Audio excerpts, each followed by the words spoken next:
who you're letting into an agency. The amount of potential loss on some of this ticket stock is just getting beyond, comprehension and how fast it can be written up. I had the FBI one time in my office asking me about a series of bust outs that had occurred. That's when somebody goes into an agency and writes the tickets. And there had been this one group, and they asked me, why do you think they're writing $1 million the first day and only $700,000 the second day? And I said, I think their hands got tired.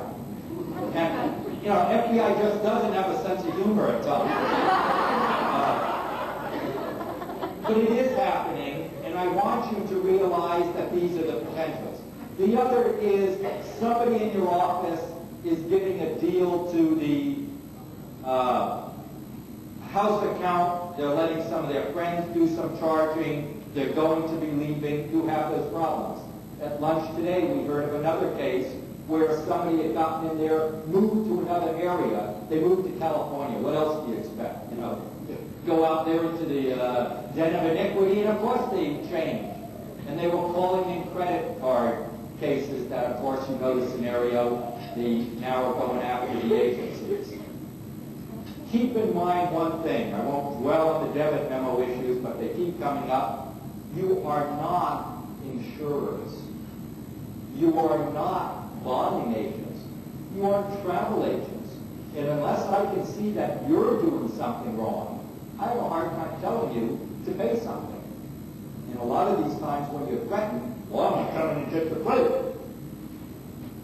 They have to come in and get the plate, and they have to come in with a legal writ to do this in most states. New York's a little different problem, and that's very expensive, and sometimes they don't, because the best defense is a good offense. At that point, you may think up all the things you have against that carrier. So most of the time it doesn't work. There's only one carrier that I know of who physically goes in and says, geez, there's something happening here. Can I take a look at the plate? Grabs the plate over the counter and runs out the door like little kids with marbles. Normally I mention, I guess I'm mellow this afternoon. But they've been pretty good. They've been doing some agent stuff recently, so I'm giving them a second shot. But if anybody asks for your plate after there's been one of these little problems, that's probably what they're going to do. Self-help saves them a lot of money in legal fees. We had a couple of cases come up last year that I want to update you with. One of them involves a case where a travel agent was negligent. Ironically, the judge